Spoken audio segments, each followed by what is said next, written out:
ପୁରୁଣାଗଡ଼ରୁ ଶ୍ରଦ୍ଧାପୁର ଯଦି ଆପଣ ଯାଉଛନ୍ତି ସେଇ ମାନେ ଶ୍ରଦ୍ଧାପୁର ଆଡ଼କୁ ଯଦି ଯାଉଛନ୍ତି ପୁରୁଣାଗଡ଼ରୁ, ତାହେଲେ ଜଙ୍ଗଲ ପୁରା ମଝାମଝିରେ ଗୋଟେ ଅଛି ଆଶ୍ରମ, ଯେଉଁଟାକି ମାନେ ବହୁତ 25 ବର୍ଷ ତଳରୁ ସେ ଆଶ୍ରମ କରାଯାଇଥିଲା।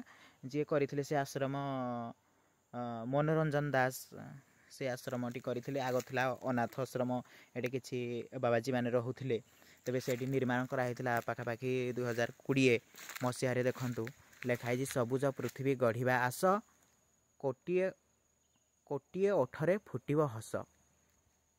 ଲେଖା ହେଇଛି ମନୋରଞ୍ଜନ ଦାସ। ଆଉ ଏଇଠି ନିର୍ମାଣ କରିଥିଲେ ଅନାଥ ଆଶ୍ରମ, ଏବେ ଶାନ୍ତି ଆଶ୍ରମ। ବୋଧେ ହୁଏ ବାବା ନାହାନ୍ତି, କିନ୍ତୁ ସେଇ ଆଶ୍ରମଟି ଏବେ ବି ଅଛି। ଧର ବର୍ଷା ଫର୍ଷା ହେଉଥିଲେ ଲୋକମାନେ କେତେବେଳେ ବାଇଚାନ୍ସ ରହିଯାଉଛନ୍ତି, ନହେଲେ ଏବେ ଏଠି କେହି ରହୁନାହାନ୍ତି। ଚାରି ପାଖରେ ଦେଖିବେ ପୁରା ପୁରା ଘଞ୍ଚ ଜଙ୍ଗଲ, ଜଙ୍ଗଲ ଖାଲି ଜଙ୍ଗଲ। ସେଇ ଜଙ୍ଗଲ ଭିତରେ ଆଶ୍ରମଟି ରହିଛି। ବହୁତ ପୁରୁଣା ଆଶ୍ରମ, ବାବାମାନେ ରହୁଥିଲେ ଏଠି।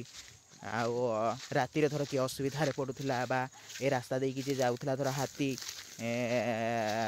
ହାତୀମାନେ ରାସ୍ତାରେ ମାନେ ଯାତାୟାତ କରୁଥିଲେ, ଲୋକମାନେ ହଇରାଣ ହରକତ ହେଉଥିଲେ, ସେମାନେ ଏଠିକି ପଳେଇ ଆସନ୍ତି। ମାନେ ଡର ଲାଗେନି, ଜଙ୍ଗଲ ମଝିରେ ପୁରାପୁରି ଅଛି। ଆପଣ ଯଦି ବି ପୁରୁଣାଗଡ଼ରୁ ଶ୍ରଦ୍ଧାପୁର ଆଡ଼କୁ ଯାଉଛନ୍ତି, ତାହେଲେ ଜଙ୍ଗଲ ମଝି ପାଖାପାଖି ଆପଣ ଏଇ ଆଶ୍ରମଟି ଦେଖିବେ। କି ଦେଖନ୍ତୁ ଆଶ୍ରମଟି, ମାନେ ଘରଟି ପୁରା ଏବେ କେହି ରହୁନାହାନ୍ତି, ସେଥିପାଇଁ ଖରାପ ହେଇକି ଅଛି। ଆଜବେଷ୍ଟ ଏବେ ଖରାପ ହେଇକି ଅଛି, ନହେଲେ ଆଗରୁ ରହୁଥିଲେ ବାବାଜୀ ମାନେ ରହୁଥିଲେ। ସେମାନେ ତାଙ୍କର ମାନେ ନାମ ଭଜନ କରୁଥିଲେ ଜଙ୍ଗଲ ମଝିରେ କି, କିନ୍ତୁ ଏବେ ରହୁନାହାନ୍ତି କେହି, ଅବହେଳିତ ଅବସ୍ଥାରେ ହେଇକି ଅଛି। ଏଇ ସେହି ଆଶ୍ରମ ପୁରା ଜଙ୍ଗଲ ଭିତରେ, ପୁରା ମଝାମଝି ଜଙ୍ଗଲ ଅଛି। ସେ ଜଙ୍ଗଲ ଭିତରେ ଏଇ ଆଶ୍ରମଟି।